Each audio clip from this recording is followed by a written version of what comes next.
Hey, have you listened to Dungeons and Drimbus yet? Why not? I mean, we're on hiatus. I've suggested it a bunch of times. And once again, I'm going to give you a premiere episode of one of their seasons on this feed. You need to do nothing other than just keep on listening.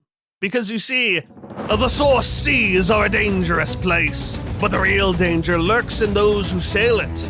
Join Captain Bloodbags and the Vampirates on a swashbuckling journey of blood and bountiful pirate booty. The 6th season of the actual play comedy podcast, Dungeons and Drimbus, promises a naughty nautical adventure that is equal parts darkness and absurdity.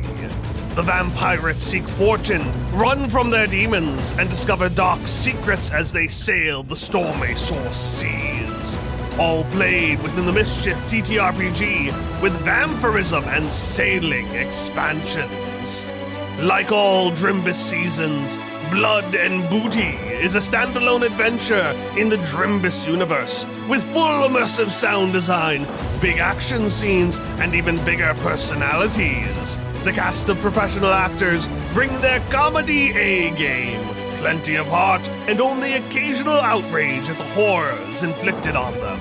Episodes published every Friday. Except for this episode, which you can listen to now. It's a time before the great courts of law. A time before mire plagues. A time when travel is limited, the seas are dangerous, and everyone does their best to simply survive. This is a time where the world is still vast, with myriad dark corners that few dare explore. And in those dark corners lurk monsters. And right now, those monsters are hungry. You've tracked down this particular band of rogues as they've terrorized small town after small town down the southern edge of the Opal Coast. The carnage they have left behind is disturbing, and the loot they must have run away with is surely staggering. Currently, these vagabonds are holed up in some sort of church/town center. 6 men, no, animals, lounge about. Rough around the edges, crude, unkempt, and basking in their latest atrocity here at Baker's Bay. At the altar lies a chest, surely full of plunder. Crew of the Sea's Ire, the captain has given you the go-ahead to unleash hell. What do you do? Who's hell and why are we unleashing him? No. I think the hell is us, Boba. Ah, I see. Is there a way for me to sneak into a window? Are there wooden planks up above? Absolutely, yeah. This building has been here for a long time, and there are cracks. So Queenie looks to the rest of you, and you see a fluffy white feline woman. She has patchy fur all over. It used to be very nice, very pristine, and over the years she has lost some patches that don't exactly grow back when you are no longer living. She has an eye patch that covers one of her eyes, and she is wearing a loose linen shirt, cream-colored, with the top buttons very undone, tucked into high-waisted black trousers that are worn and patched. She has a fitted, sleeveless dark vest with brass buttons and then a cutlass belt around her waist. She lifts her eye patch to show you the very clouded over white eye and winks with it before she recovers it and crawls through the window. And as she begins to crawl up, her spine begins to curve and she begins to get bigger and more muscular as she goes into catechin form. Ooh. And she becomes a full beast. She will brush Sabi and Tuli with her tail on the way in flirtatiously. And then as she crawls up, she goes in through a gap in the wooden slats onto the roof, and then her feet let go of the ceiling, but she's still attached just by the fingers using wall crawler, and then she releases and drops down. Give me a body roll to try and knock. We'll say 2 of them are pretty close together in the pews. Yes, sir. My body rolls are lucky in catechin form. Mm-hmm. And we have a 12. Queenie drops down, smashing two of the guys prone. The pew kind of like breaks in half. And Queenie, describe how you kill one of them with a free attack. I land atop one fully as the lower half of my body crushes the other, and I just sink my claws into him before tearing out his throat. He doesn't even get to make a noise. You just hear that. And all of these go, oh, and they all kind of turn in that direction. First blood. I think Sable wants to go next. All right. She's going to smack Bo on the back, be like, sounds like Queenie's got the party started for us, huh? And she's gonna kick the door open. You see a 5'7" mushroom-looking type woman who has a bit, almost imagine like a very large bucket hat on their head. It's like a midnight blue. It has iridescent droplets coming off of the edges. She's wearing a like midnight blue trench coat. She's got long black boots on too, with a bit of a heel that just makes her slightly even taller, so like 5'9". So with those boots, she's kicking the door down. They just turn to Queenie, huh? And then the door smashes open. Let's give them something to pray about, shall we? And she's gonna pull the whip off of her. She has a whip on her waist, and she has a dagger on her thigh, and she's gonna go ahead and pull the whip out, and she's gonna whip the closest degenerates that are next to her. Absolutely. You see the guy who got knocked prone by Queenie looking at you in horror as the whip unfurls. Because he is prone, you will have good luck on this attack. That's a 9. Full success. You crack it right, and it breaks against his eye. And he goes, Hope you didn't need that. he passes out straight up from the pain and begins to bleed from the eye. Everyone is quaking in their boots right now. Bo rises to his full height of 6'3", and he approaches the doors of the church. You see a tall elven man with long brown curly hair coming just past his shoulders.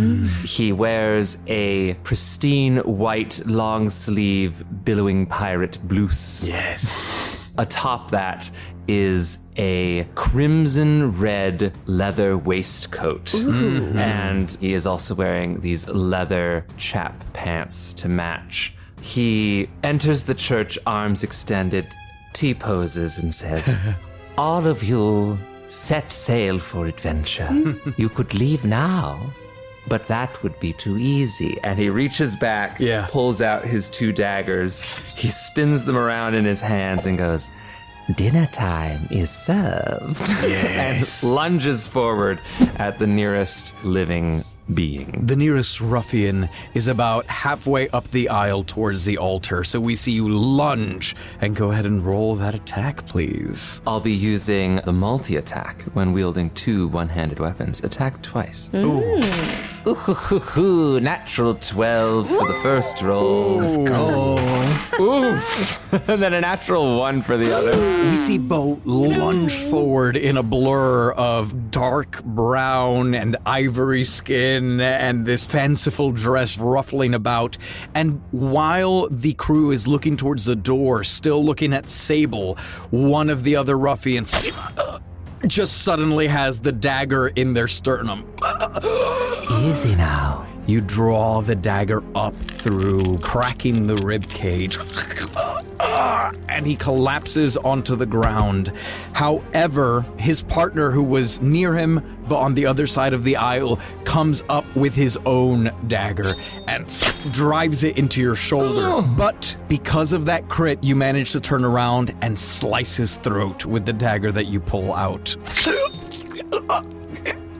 as he collapses onto the ground. Serves you right. This is a new shirt. And you see like some of the moonlight kind of peering in and walking in slowly with bare feet. He has on trousers. He has the little piratey shirt. It's open, and you can see kind of elvish writings all over his chest. He has a jacket attached to his shoulders, kind of held together by like a rope. You see a brown-skinned elf, about 6 foot. His hair is silver with gold adornments. And as you see him walking forward, you can kind of smell flowers and roses. As every step he takes, you see vines and flowers start to encroach around his footsteps as he lets out a smirk, and you can see his fangs are capped in gold. And he says, Rule 2.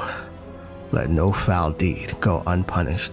And with that, he takes out a rose from within his shirt, whips it out, and it kind of extends into a rose whip. Hell as yeah. he reaches forward towards the nearest enemy and kind of garrots him up over one of the rafters and kind of holds him up. So as he dangles in front of him, and he goes, I guess that means you gotta be punished. And then he takes out his dagger and slices it across his neck. Okay, so give me a body roll for this melee attack. That is a 9. Full success. We see the guy get foisted up.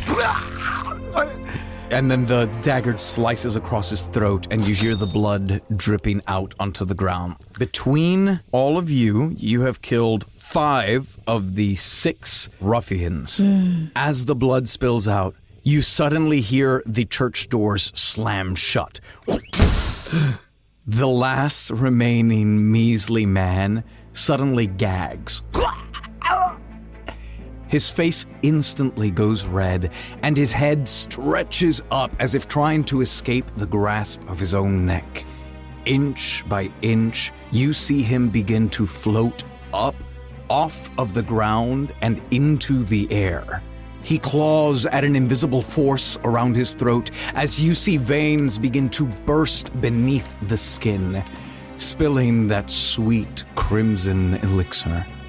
He gasps uselessly as a grotesque bulge begins to form in his trousers. Oh my. A solid foot off the ground, he can hardly hear the double doors of the temple burst open dramatically once again. Shrouded in the faintest sliver of moonlight, a tall, ornately adorned, slender figure enters. Black-heeled boots click on the floor. A black cape with a red velvet interior dragging along behind him. Tight leather pants draw the eye up toward a deep maroon vest and a beautifully embellished pirate coat. Pale ivory skin topped with flowing dark hair, he looks at the pitiful, writhing thing floating in the air. The captain's red eyes soak in the carnage, and with a flick of his wrist, he causes the floating wretch to turn about, taking in his slain brethren. The creature looks pleadingly as you hear, "Behold! The bloody, gory, gold and glory of Captain Bloodbags and the Vampirates." With one flick of his finger, the grotesque bulge in the creature's pants bursts, releasing the sweet metallic tang of vile blood. The blood shoots out, forming into a seemingly solid bolt, before flying back through to pierce the vagabond's heart. Captain Bloodbags drops him to the ground. He won't be using that to harm anyone ever again, as you have defeated all of the ruffians. Damn, that went hard. Literally.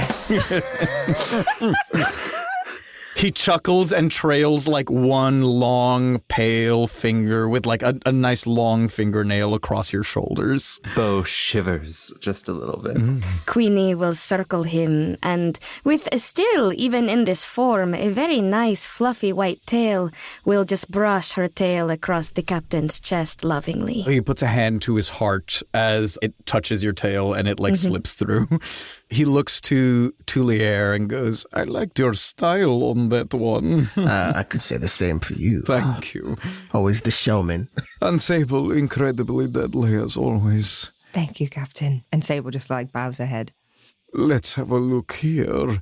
And Captain Bloodbags approaches the rather plain-looking chest, kicks the lid open, and takes in the sizable pile of jewelry, silverware, and other such valuable but kind of common items, like things that you might find in someone's home. If you require sustenance, enjoy it now, before it goes more rancid than it already is.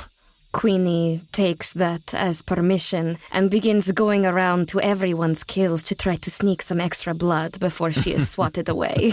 Tulia's gonna have one of the vines pick up the body that he killed and throw it towards Queenie. Have at it. and she catches it and will just drink as much as she can. Queenie, Yes. as you catch this body and begin to drink from it, and suddenly you feel something, a twitch. You hear a rustle of the corpse's leathers, a crack, a crunch, and the body almost begins to convulse. As you drop it and kind of like raise your hackles up, it falls on the ground and lets out a... As long, coarse hairs begin to sprout from its limbs, the face begins to contort and elongate as Captain Bloodbags casually comes up and lances it with his silver rapier. It stills. Werewolf, disgusting. And he pulls out the rapier and wipes it on a pant. And because werewolf blood tastes disgusting, you all just hear like... Look out, everyone. She has a blood ball. And along with the hurking, you all hear more twitching, crunching, and growing. All 5 of the other bodies begin to contort and transform. Oh, we have to go.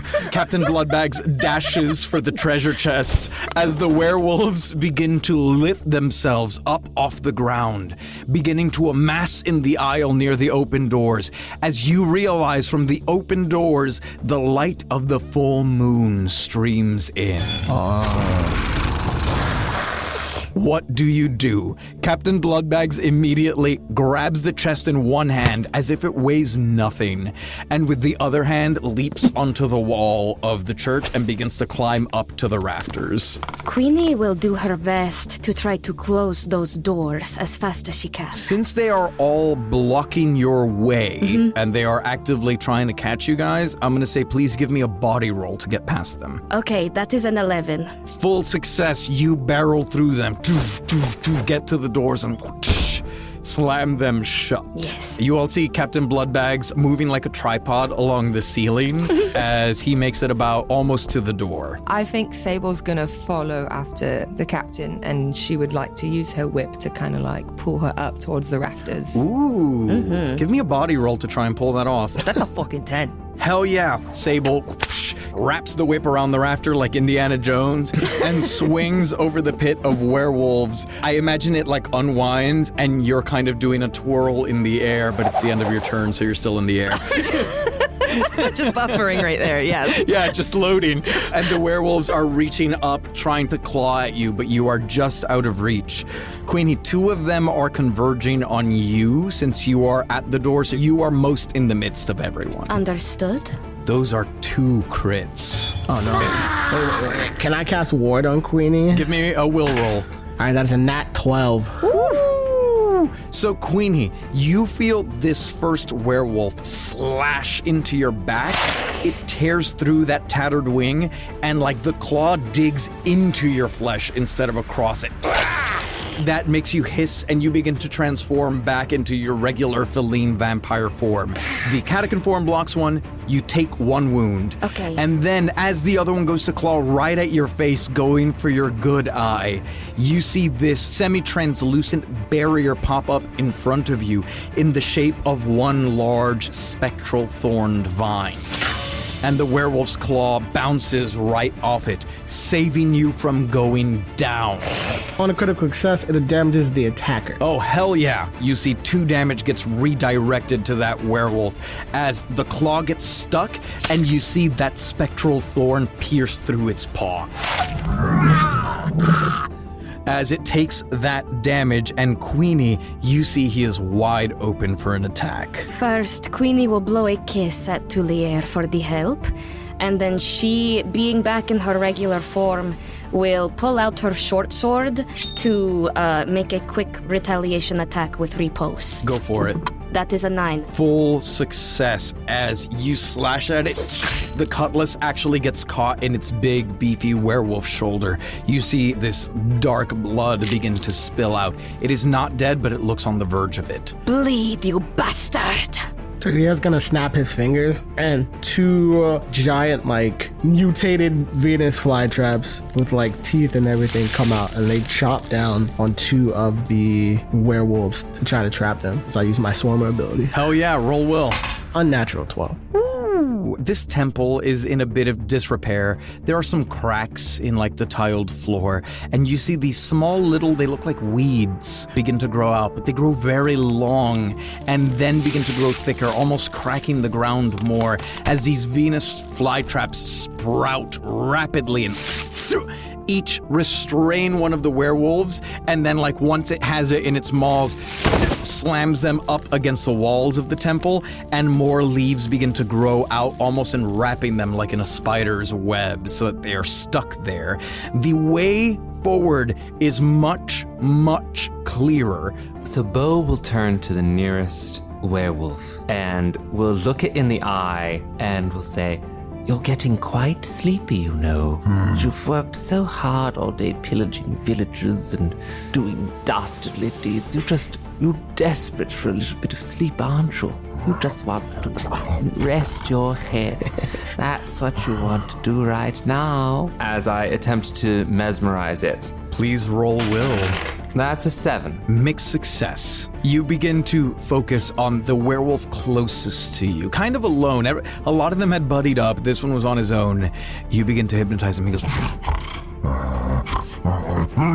He kind of like forces himself to wake up, and you see he like scampers away from you. But then you turn your head to the left, and you notice that one of the Venus flytrap wolves is asleep, which means he will not even attempt to escape so long as he remains asleep. Nice. Okay, well... Some beings are more prone to hypnosis than others, Boba dear. Yes. Next, the awake Venus flytrapped wolf will begin to tear and like pull itself out, and he falls onto the ground, but the plant collapses on top of him, and he will have to spend another turn still picking himself up before he can actually act. And then the one remaining, the one that you tried to hypnotize, unfortunately that is a crit as he runs up and just claws first slashes across your chest. But it is a new turn, and you guys have nearly done it as the captain is going to try something. You see the captain finishes crawling to the entrance of the church, falls down, kicks open the door, and suddenly his voice begins to boom. He goes, "You want your toys, little dogs? Then fetch." And he suddenly begins to glow unnaturally, illuminating his rapidly retreating form as he heads off with the chest overhead into the mangroves away from Baker's Bay, which is where your ship is docked. You see with that, he actually manages to draw in 2 of the 3 remaining awake werewolves. The only one left is the one that is currently plastered under the plants. So theoretically, the way out is clear. So the one that my cutlass was stuck into, he pulls himself off of it to run after? He does, and you see one of those wounds close up. Damn. Queenie will swipe her cutlass expertly to try to get the disgusting doggy blood off of it. Queenie will begin to run towards the ship, but will keep her ears peeled in case the captain calls for her. Okay? Then I will go ahead and hightail it out of there. Okay, we see Bo escape. There is nothing the werewolves could do because this guy is still trying to throw the giant, massive vines off of him. Sable, after loading for so long, I think will join Queenie and Bo in heading back towards the ship. Very good. Tulier is gonna pull out his dagger and is gonna run his finger across the flat side of it and transmute it into silver. Holy shit, dude. Okay, give me will. That's sick. That is 10. That is how you play Mischief, dog. That's Okay, you awesome. have a silver dagger. You are the only one left in the arena of battle. So a new turn begins as you see the werewolf throws the remaining vines off. Goes. So I'm just gonna look back and I'm just gonna say, no job undone. And I'm gonna try to shiv him directly like into his skull. Absolutely. Please roll that melee attack. 9. Full success because he is weak. That deals critical damage. Oh, let's go. He growls at you, and before he even has time to process it, you flash in front of him and drive that silver dagger into him. He is still up, so he extends his claws and is going to try to strike you. and fails as you put up a hand and grab his wrist. It is now your turn again. You filthy, disgusting beast. Go back where you came from. And I'm going to slice across his neck. Okay, give me another attack. That's a 7. Mixed success. He hears that and kind of pushes off of you. You're so focused on holding back his clawed hand that's trying to get at you that you don't see his bite coming as he bites into your shoulder with long werewolf teeth, dealing 1 damage, but you then take that silver dagger and drive it straight into his neck. And you hear that.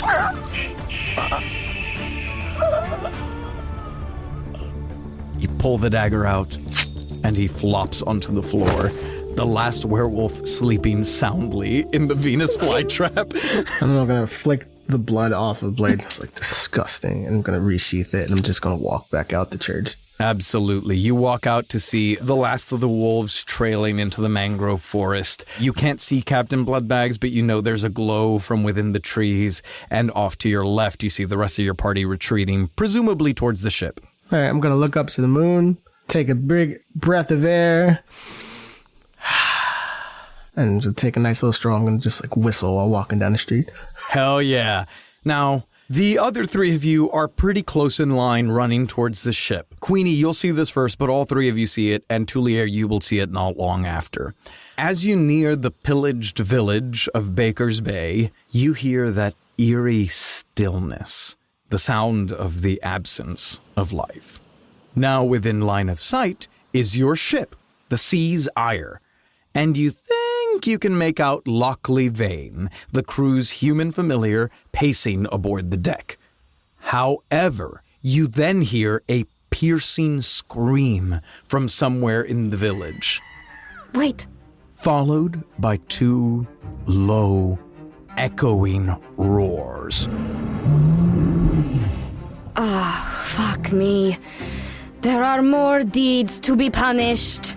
And she turns around and begins running towards the scream. Tulier, you catch up with the crew as you hear the tail end of the roar more than anything, and you see them begin running off. You know, Captain Bloodbags has 3 rules.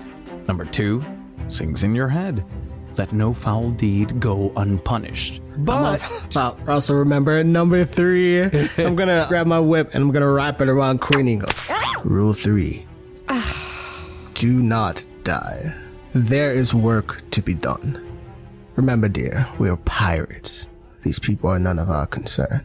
And she will let the whip pull her to kind of be in his arms and straddle him, and will let him carry her back to the ship. He's gonna caress her head, and at the same time, his hand's gonna glow and use my font of life to give her a heal. Ooh, roll will. It's an unnatural 12. Queenie, you heal back to your full glory. She will kiss you on the cheek and just purr as you carry her back to the ship.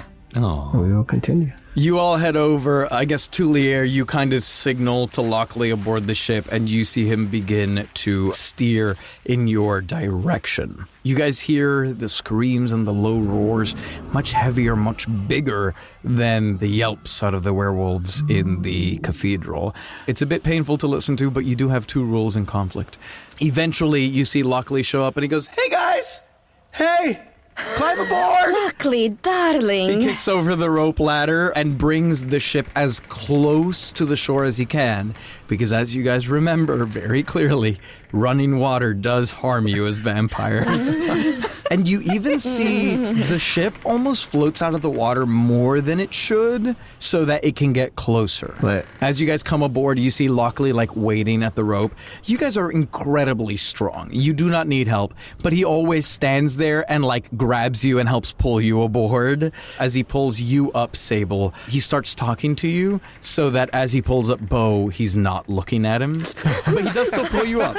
And so looking away from Bo, he looks at Sable and he goes, "How'd it go?"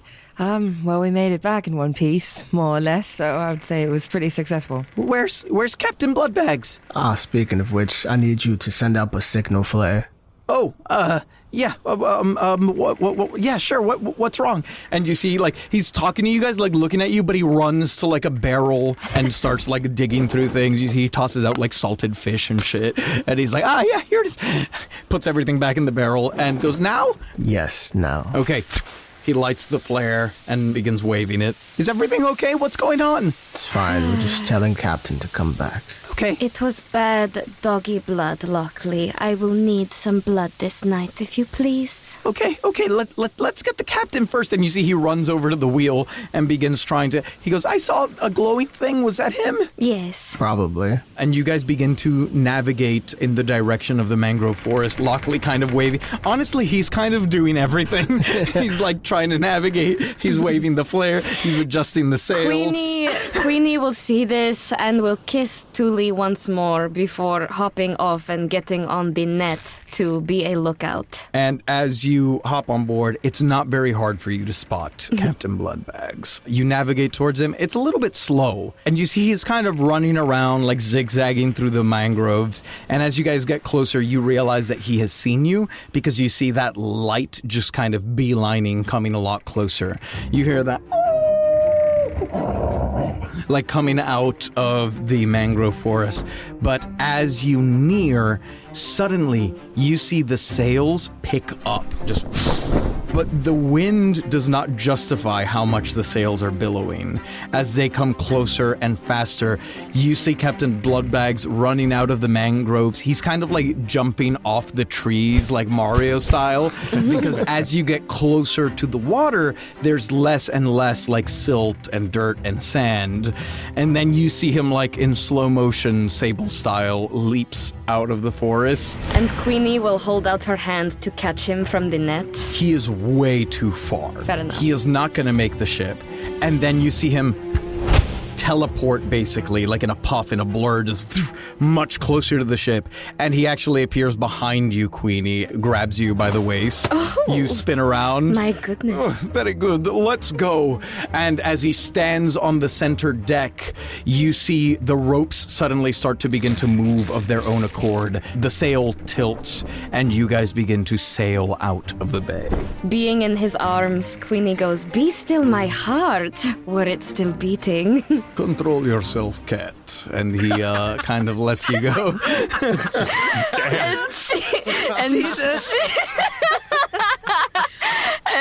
And she brushes him with her tail and will laugh at that. He will grab your tail and bite it, but like playfully, like... Control yourself, Captain. My goodness. I will do what I wish. And he lets go and then tosses the chest onto the deck. He's holding it in one hand like it's a grocery bag. And as it like slams on the deck, you realize how heavy it is. Oh my. But with your loot in tow and the full moon in the sky, you make your escape from the wolf-infested bay.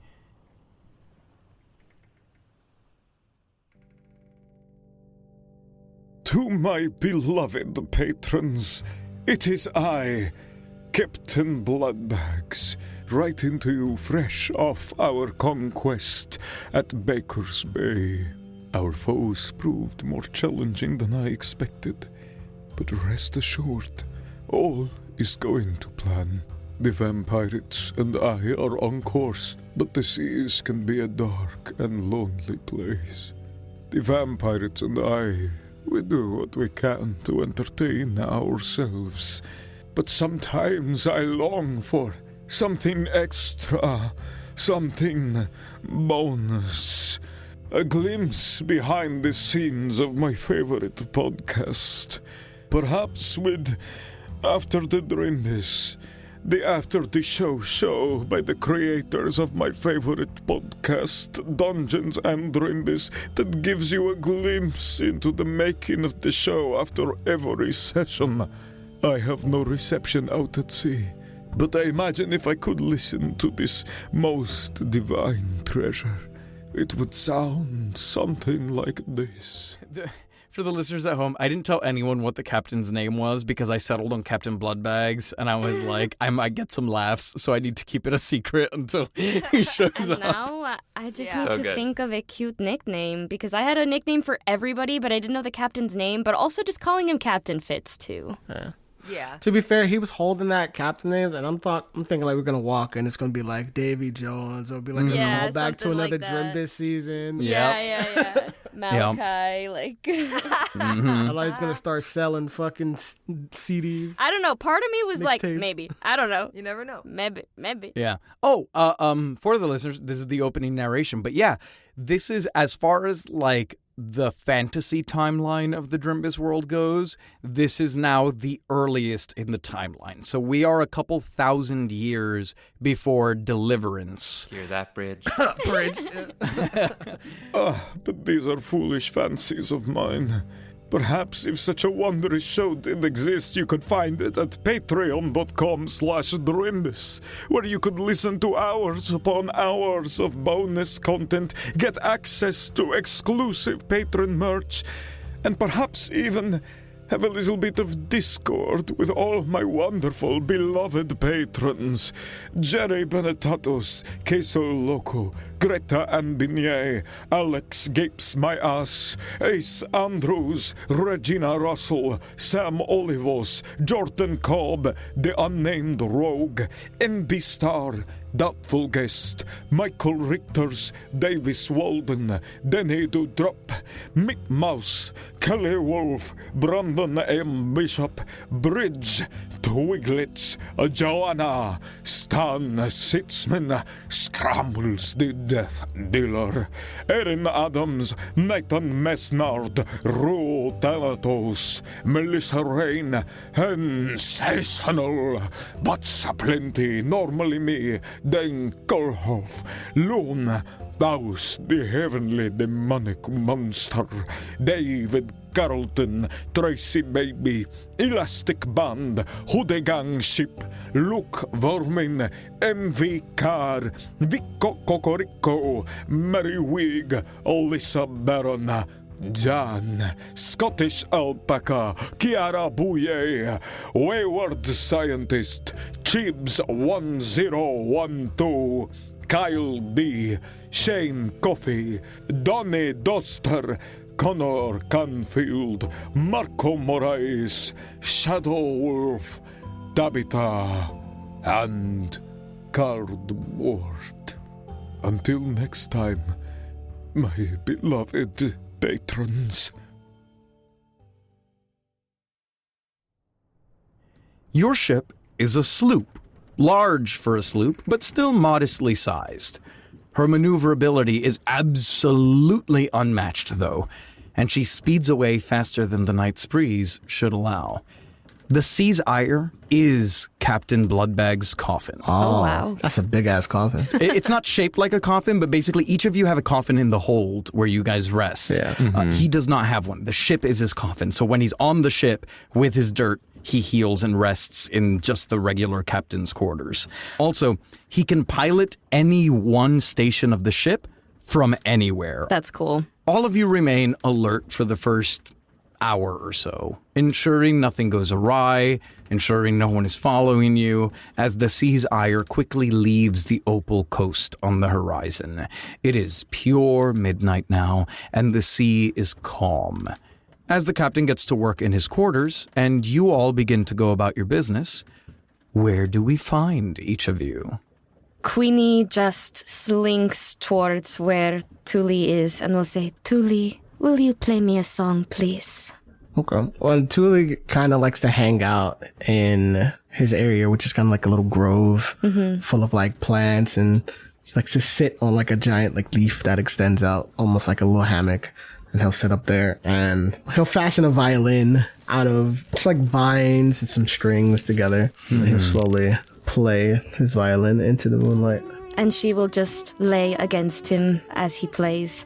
And if Sable is around and he plays a more lively tune, she will dance with her. If Sable is around, Talia will look at Sable and then just like grin and start playing a little faster to kind of egg her on. And Queenie will get up and kind of twirl towards her and hold out her hand and say, dance with me, my love.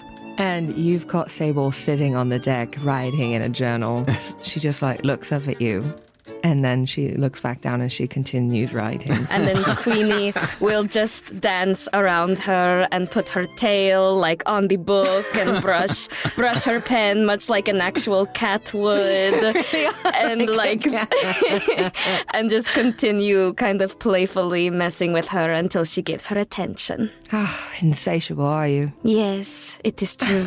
And with that, she'll put down her journal and she'll get up and she'll dance with Queenie. Yay. As the two of you dance and the beautiful violin music plays out, Bo, where do we find you? Bo is off to the side. He has a bit of parchment, a quill, and an ink pot, and he is drafting poetry off to the side. As you're drafting poetry, the music kind of flowing on the ship, Lockley comes up near you and begins to polish one of the cannons. And he goes, "Are you okay?" Oh, yes, I'm all right. Werewolves, just dreadful to deal with, but yes, I'm okay. Are you okay? He just kind of gives you a look like, "Yes, I am well. I suppose it's a good thing you came back fine." Yes, isn't it? Yes. I keep telling you should just stick to the poetry. Oh, yes. I know, it is certainly my preferred method, and I'm working on the combat stuff. I am. Luckily, I know it. Well, never mind. I'll just get back to it. It's all right. He kind of like finishes polishing the cannon that definitely didn't need polishing and was just like, if you need a top up or if anyone needs food, I had some sardines earlier, so I'm good for it. Yeah, I'll just be hanging out. I should be fine. Thank you. Okay. And he'll just kind of go and keep swabbing the deck and tidying about. Tulier, you hear the captain call for you. Tulier, I need you. Duty calls. Understandable. Queenie will kiss Sable's hand and will say, "Thank you for the dance. You may go back to your writing." And then we'll go to Tuli and kiss him on the cheek and say, "And thank you for the music." Of course. I'm going to walk towards the captain. Yeah, you walk down, so you're on the main deck, you walk down the 3 or 4 steps into kind of like the captain's quarters planning area. In the captain's quarters, you see all the loot separated out into neat piles. The gems, the gold, the silver. You can immediately tell it won't be a huge haul, but it certainly won't be a small one. And Captain Bloodbags looks up to you, his cape off now, his shirt billowing open so you can see the ivory skin, and goes, "So, Tulier, what are you thinking?" What am I thinking? You sent us into a town full of werewolves. I certainly did. Did you not think the bounty was worth the risk? Clearly not. I mean, we got a bunch of uncommon jewelry. In exchange, Queenie almost bit the bucket. You think so little of me, my first mate. There is one other thing. Oh? The real treasure in my eyes.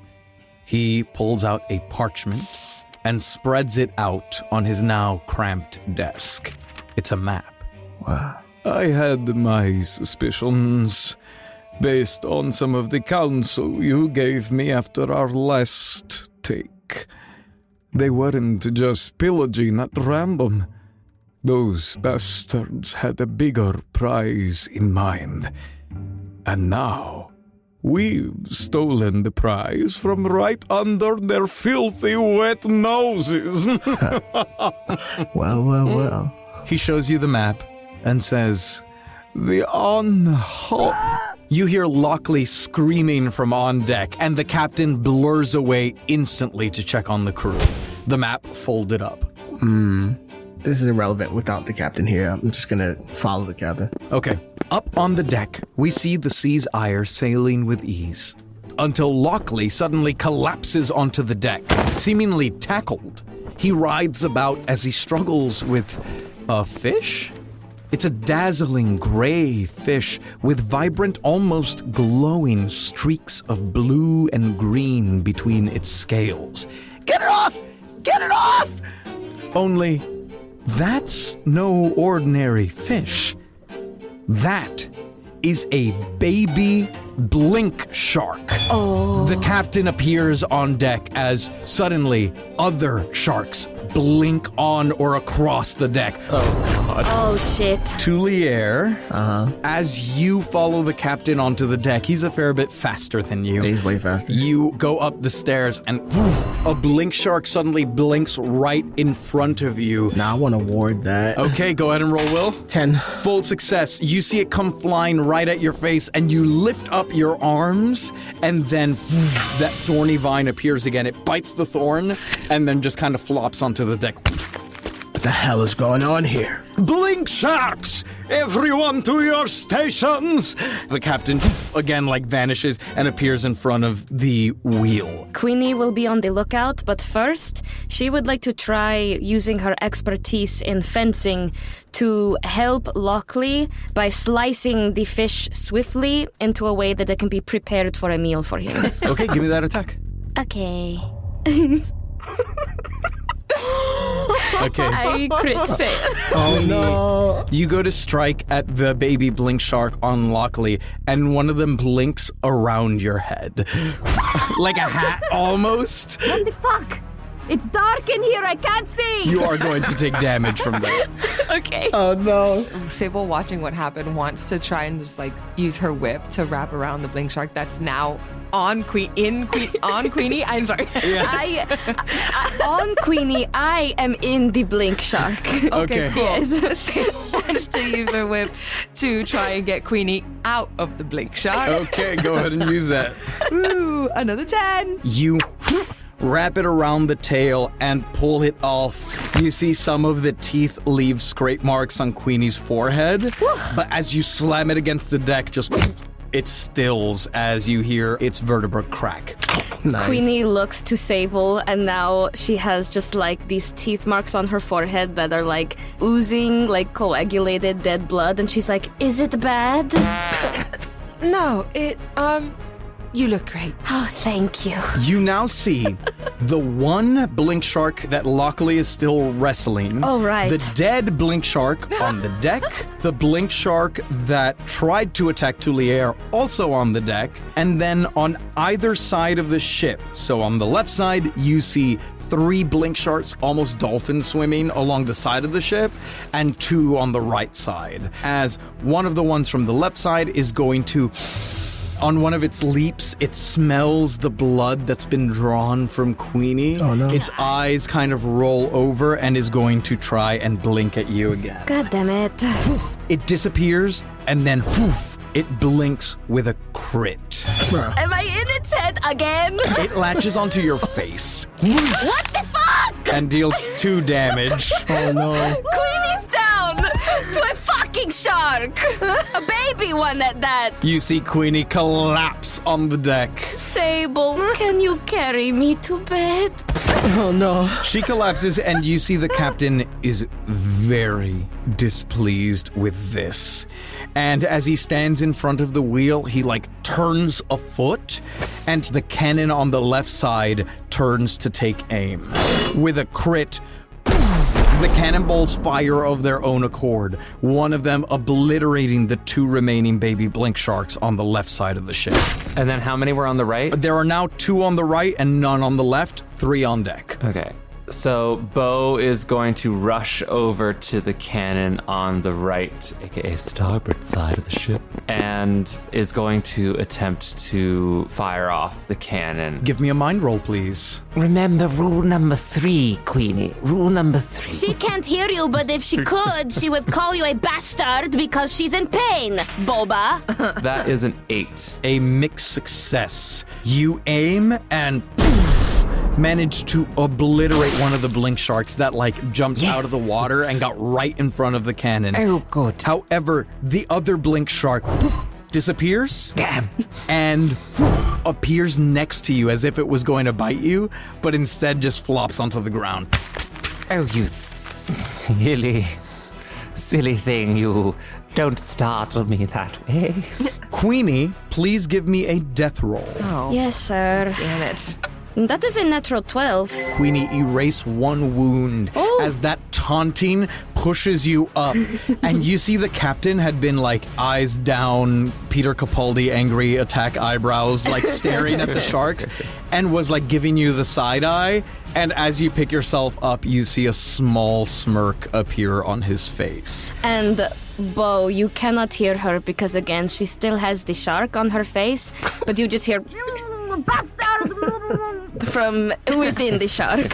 However, at this point, Sable, you are on the deck. You've just sliced this blink shark. You see more and more. There are now 1, 2, 3, 4 flopping about on different points on the deck. And suddenly, you feel a massive maw clamp down on your midsection as a full-grown blink shark bites you. Oh no. You get the sense that mommy is here. Oh wait, I can't see anything, so... Sable, are you okay? Yes, just fine. And with that, she's going to unsheath the dagger that's in her thigh, and she's going to stab at Big Mama. Oh yeah. Big Mama decided to chomp at her midsection. Give me the roll. That's an 11. It's an 11 after modifiers? Yes. So was it a 12? Was it a natural? It was an yes. Okay, if it's natural, it's still a crit no matter what. Then it was an Sable, describe how you drive the dagger into Mama Shark for 2 damage. She drives it straight into one of her eyes and just starts twisting. Yeah, you hear that wet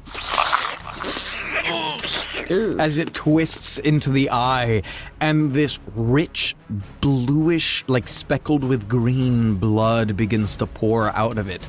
As you know that blink sharks, being magical creatures, have very source-rich blood. Ooh, I want to drink it. One of the baby blink sharks is going to act. God damn it. I'm sorry, Queenie, it is going to be going for you. No, because let me do something. I just woke up. The captain is going to be so mad at me. Okay, Queenie, you can act, but 2 blink sharks will act after you. Oh, That's shit. fair enough. I'm going to turn into a catechin, and I'm going to try to get this thing off of me by basically my neck and head thickening so much it cannot keep its like mouth around my head. Wow. Okay, yeah, we see Queenie once again begin to transform into this full beast form, basically. And I would like to just try to get it off my head. Give me an unarmed attack. So then that will be lucky, but then because I have 2 wounds, it is unlucky, so it is flat.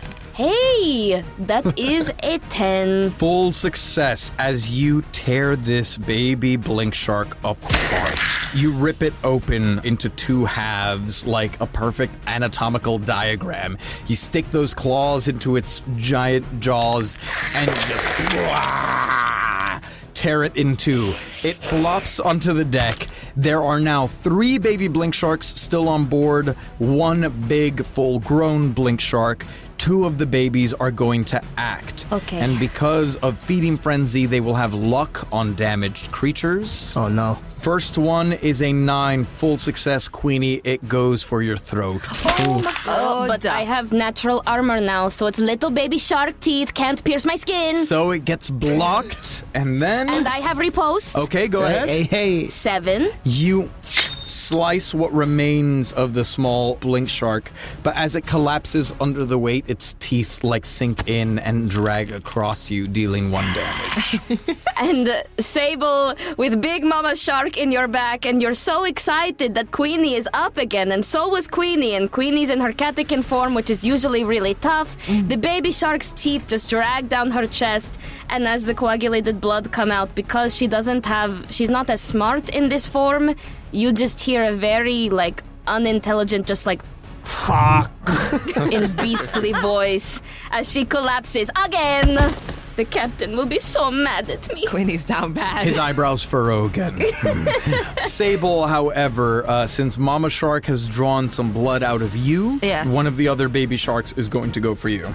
Oh, that's stupid. Full success as it latches onto your bicep.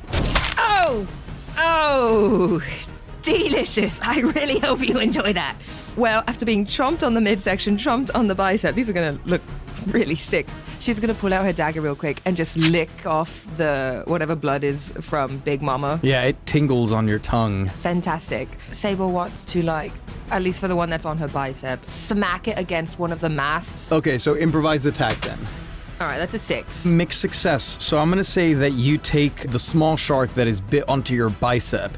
The large shark is flopping on the deck. Like, this is like a small great white, basically. Like a juvenile great white. And you just like... as like this necrotic blood just like slops out of you, you take these steps towards the mast, and then because it's on your bicep, it looks more like you're gonna punch the mast, but you just go wide and smack it against the wood, and it goes limp. As this happens, the mother crunches down, like kind of opens her jaws and closes again, and will hit you for 1 more damage.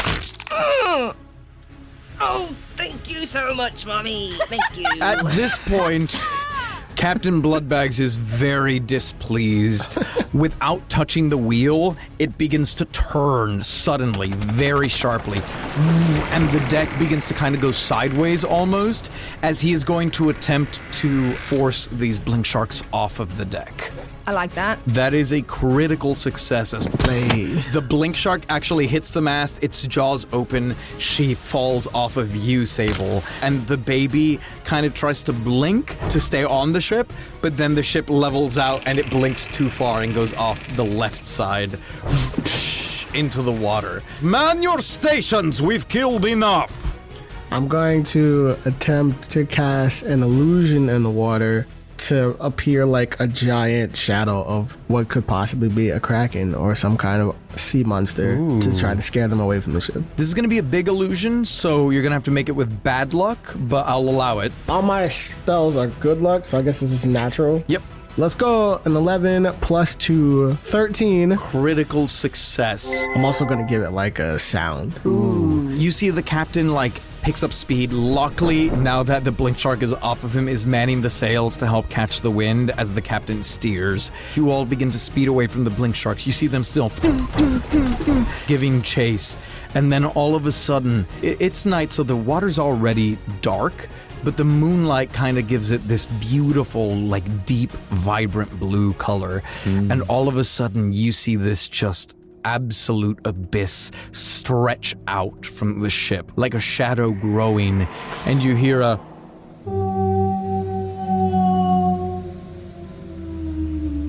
As the blink sharks are kind of like blinking in and out, they stop and swim in the water for a second, and as one of the shadowy tentacles kind of heads in their directions, you see just the fins sticking out from the water. You see them blinking away from the ship.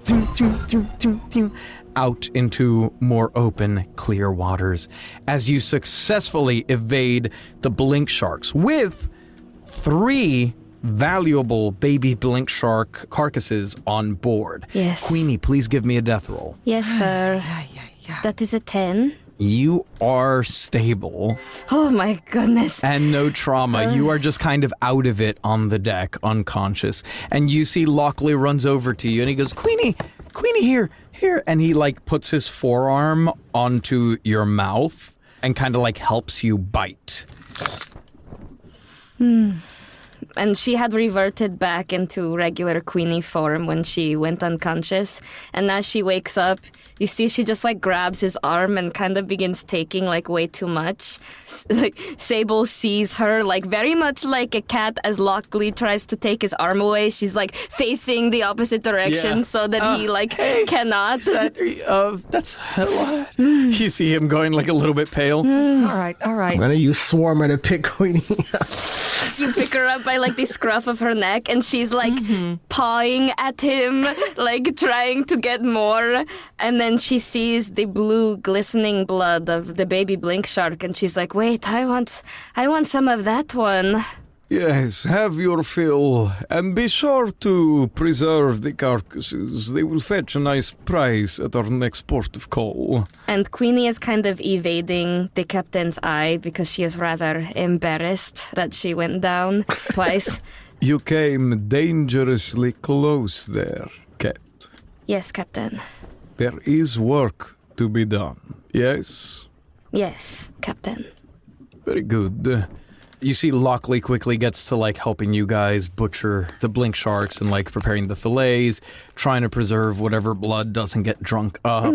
Once Thule lets Queenie down, I am the dropper. she is going to, honestly, very much like a house cat, just begin sneaking pieces that Lockley is preparing to try. Yeah. And she will drink the blood.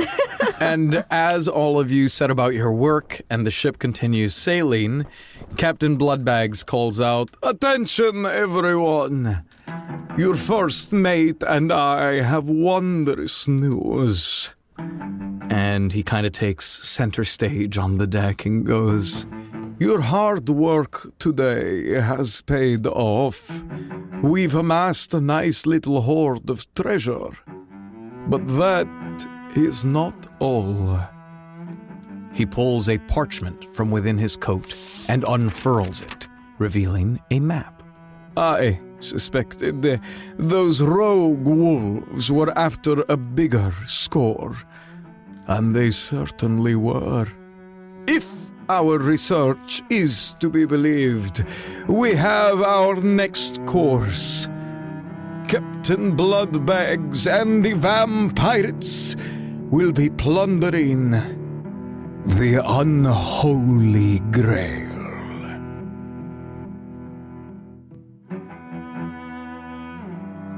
This has been Blood and Booty, a nautical actual play adventure of Vampirates. Blood and Booty features the vocal talents of Amanda Fernandez Acosta as Sable, Hannah Schooner as Queenie, Michael Pisone as Bo, and TJ Berry as Tulier. The rest of the world is voiced by your BG, Giancarlo Herrera, with editing by Giancarlo Herrera and Hannah Schooner, and sound design by Giancarlo Herrera. Blood and Booty is played on the free Mischief TTRPG with the Vampirism and Pirate expansions, available at mischiefrpg.com. If you'd like to support the show, consider signing up for the Patreon at patreon.com/Drimbus, where you can get access to exclusive bonus content, patron merch, Drimbus TTRPGs, the patron Discord, and more. Thank you all so much for listening, and we will see you all next week.